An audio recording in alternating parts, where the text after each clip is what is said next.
Hey there. Thank you for joining me for another episode of Total Ramblings. The final batch of Andor episodes 10, 11 and 12 have been released by Disney Plus, and I've literally just finished watching episode 10. And it's one of the most gut-wrenching, amazing pieces of television I've ever seen. This is not just the best Star Wars. This is possibly the best anything. So, this episode is entitled Make It Stop, and there's going to be some really heavy spoilers here. So if you haven't seen this episode, or if you don't want to be spoiled, then come back to this video afterwards. We start off with a really heavy recap of scenes featuring Lonnie Young, who is the ISB agent who's been working for Luthen for several years now. We see his relationship with Luthen, we see him try and back out, we see him passing information, etc., etc. And clearly, this is going to be probably the end of Lonnie's time. And then we get to the opening credits, and we are now one BBY, or BBY1. This is 1 year before the Battle of Yavin, 1 year before the Death Star is destroyed, 1 year before Luke Skywalker is recruited. We start off, and this is a very linear episode. There's a very loud bleeping noise in Luthen's antique shop, coming from the comms console that they use to communicate with elements of the rebellion. And then you see Clea and Luthen getting ready with guns, and she basically says, look, if this doesn't look perfect, then back out. And Luthen basically says, I think we've used up all the perfect. And it's clear from the looks between them and his general mannerisms that he seems to accept that this is probably going to be the end. He meets Lonnie Young in open on a bench and says, hey, you rang the big bell. And basically Lonnie says, yeah, there's a bit of a problem. Dedra Meero is putting together an operation on Coruscant, and I think she's coming for you. And you can see that he's pretty desperate, and you soon find out why, because Luthen says, well, you need to go back and find out more information. And Lonnie says, I can't, I'm burned. In other words, his cover's been blown. They're going to be coming for him soon. He's got his wife and child stashed away somewhere. And basically, he's just desperate to get off of Coruscant with his family alive. And Luthen keeps pressing him for what he's found out, because he says he's found out something huge. He's had access to Dedra's storage, and basically, he keeps going on saying, he had a couple of hours to look into her storage. He's in, and basically, get me off this planet kind of thing. And he says to Luthen, you should assume they're coming now. Luthen presses him, and he's like, I'm not negotiating with you. Tell me what you've discovered. And Lonnie says, the Emperor's energy program is a lie. The Gorman Rebellion was a front. The activities on Jeddah and Scarif, looking for partisans and all the stuff that's going on, it's all a front. Basically, this is all, they need kyber crystals, they need minerals for some massive secret project that basically, what's his name? Director Krennic has been building for over 10 years now. And he says, to Luthen, I need to know where we're going to be safe. And Luthen does something a bit foolish here, but turns out not to be foolish at all, because Luthen says, we're going to go to Yavin. And then my immediate thought, as we see them, as sort of Luthen walks away, is that I thought, has Lonnie just betrayed Luthen? Has he managed to somehow get the location of the rebel base out of Luthen? Turns out it didn't matter that Luthen told Lonnie about the rebel base, because Luthen's just murdered Lonnie. He's shot, blaster bolt to the heart. He's killed him on the bench. heaven knows what happens to Lonnie's family now. But anyway, we then see Luthen talking with Clea, his assistant, giving her all sorts of information, saying, Scarif, Jeddah, Kyber crystals, Gorman, mentions the name Galen Erso, who we know, of course, was the designer of the Death Star, or at least the super weapon element of it. And they kind of split up. She basically needs to get the message out. Luthen goes back to his shop, and you see him sabotaging the comms gear, pouring some kind of like silver, like metallic substance over the circuits, which then promptly melt. And then the doorbell rings. And who's at the door? It's Dedra Meero. All smiles, pretending that she's visiting because she's got something for him, because she's passed the shop many times. He knows why she's there. She knows that he knows why she's there. It's an absolutely amazing scene between them as they finally confront each other. He's known about her for years. She's only known him as Axis, somebody who's been supplying equipment to rebel cells around the galaxy, and she's finally got him. And but they have a little bit of interplay, and she basically says, are all these pieces genuine? And Luthen says, at the moment, there's only 2 pieces of questionable provenance in the entire gallery. Clearly meant to imply him and her, because neither of them are what they seem. He's been an agent for the rebellion for a long time, and she's not there visiting on pleasantries. He shows her an antique sort of blade, and then she says, well, I've got something to show you. And she brings out of a little briefcase she's got the stolen Imperial Starpath unit, which was something that we saw in Series 1 of Andor, which was stolen and supplied to rebels and then recovered by the Imperials. And it's one of the leads that's kind of brought them to this Axis. And she says to him that she's dreamt of this moment. And, she accuses him of just wanting chaos. She says the building is surrounded. And he says, doesn't matter, you're too late. The rebellion isn't here anymore. It's escaped. It's everywhere now. There's a whole galaxy out there waiting to disgust you, because earlier on she said, she was disgusted by him because she just sees him as this agent of chaos. Anyway, she's looking very smug because she's finally got access after all these years. And then she sees the smoke coming from the back of the room where he's sabotaged the equipment. And she promptly pulls a gun on him. Now, he's got his back turned to her at the moment. And he's used the antique knife to stab himself.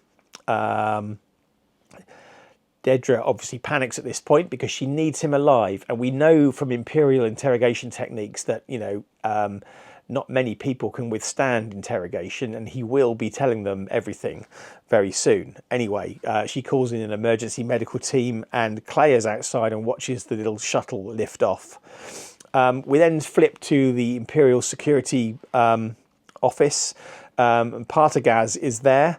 And is informed about Lonnie's death. And I have to wonder, I'm wondering, well, number one, Lonnie was probably killed because he was a loose end. And perhaps Luthen thought he could save himself and the other people that Lonnie knew about, Clea, for example, and, perhaps close off one more link to the rebellion. Number two, perhaps Luthen doesn't have the ability to get him off planet anymore, now that he knows everyone's onto him. So probably just thought easy just to kill him. And number three, maybe, just maybe, he killed Lonnie in an effort to save Lonnie's family. Because if the ISB see that Lonnie's been assassinated, they might not assume that he was part of or feeding information to the rebellion. Anyway, don't know for sure. And then we see the Imperials ripping apart the shop, scanning it and opening drawers and things. I thought the shop was going to be wired with explosives, but not yet, apparently. Meanwhile, we go back to Clea, who is obviously very upset, and we see her at the safe house, and we start to see a series of flashbacks to Clea's life, specifically her life from when she first met Luthen and then carried on with him. Now, she was a child at the time, hiding on board a ship. And Luthen, it turns out, his name was Sergeant Lear, Lear, which is an anagram of rail, Luthen Rail. So presumably that's where he got his name from. And there's some kind of operation going on a planet, and basically the troops that Luthen is part of or Sergeant Lear is part of, are just slaughtering everything. They're killing everything that moves, basically. And he's just sitting there in the ship begging people, saying, make it stop. He's saying this phrase, Rosh ne Lutz, make it stop, make it stop. He's drinking and he finds Clea. We then kind of cut back to the present day, and we see that Clea is making her way towards the hospital where Luthen is being kept. He's still alive, and Dedra Meero needs him kept alive. And Clea's going to the hospital, pretending she's got an injured hand, and she hacks some lockers, slices, I should say. That's the Star Wars term, isn't it? And basically finds a uniform which she puts on. And starts making her way up to the 19th floor where Luthen's being kept under massive armed guard. There's stormtroopers there, there's regular troopers there, there's all sorts of people. Meanwhile, Supervisor Hirt, who was supposed to be in charge of the Axis investigation, confronts Dedra because obviously this pickup operation's gone bad, and she's not told anybody that she's finally uncovered who Axis is, and this operation that she's done is unsanctioned, it turns out, and he arrests her. Is this going to be the end of Dedra? I don't know, but it's an interesting way for her to go out, if so, that she was kind of hoist on her own petard, if you like. Her own sort of security mechanism may have got the better of her here. Anyway, at all this time, we're kind of seeing more flashbacks with Clea. We're kind of seeing them sort of bartering with various people for various pieces of art, and we kind of see how they choose their names. On one particular planet, they see prisoners being moved, and Clea insists on staying to watch what's going to happen to them, and they're promptly executed by Imperial stormtroopers. And she runs off after Luthen and says, when are we going to start fighting back? I'll be honest with you, it's not clear from the scenes when Clea meets Luthen who he's working for.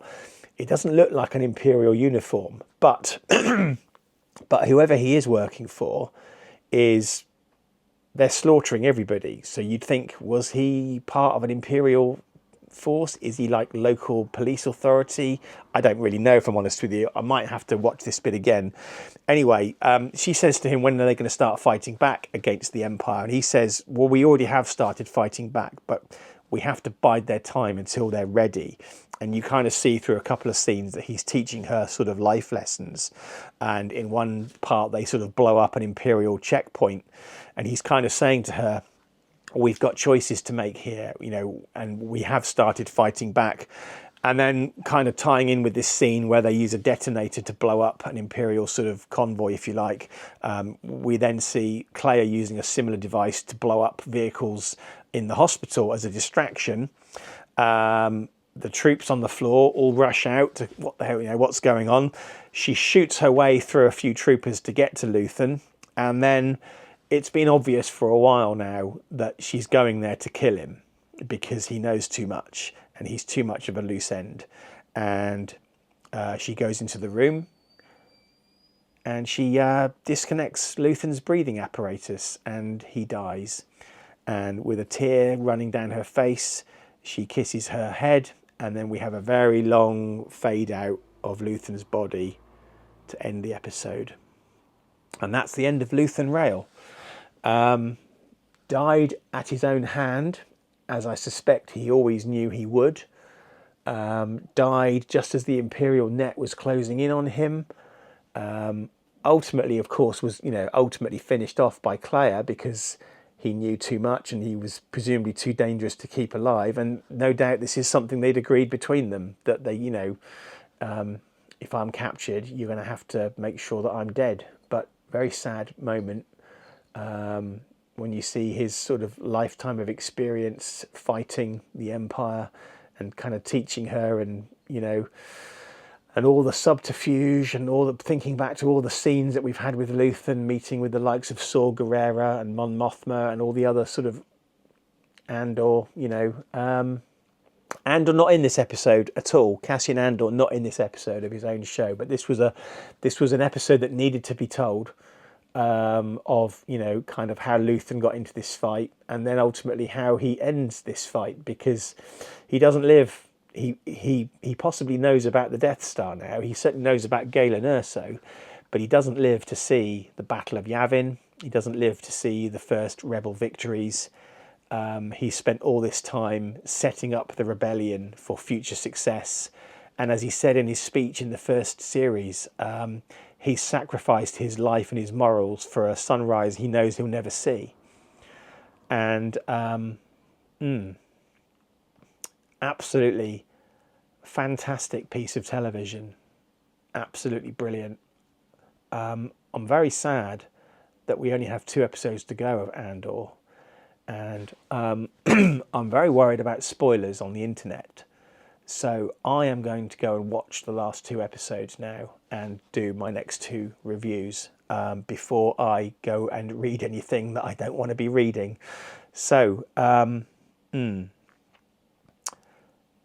a very thought-provoking piece of television, this, and the scenes with Dedra and Luthen and the flashback scenes with Clea and Luthen. This is stunning stuff. Stunning. Absolutely breathtaking television. Amazing. This is how to do television. Yeah. Anyway, thank you very much for watching this episode of Total Ramblings. Please join me for the next episode, which is going to be looking at episode 11 of Andor, and I'm going to be looking at it myself right now for the very first time. And I hope to see you soon. Bye-bye.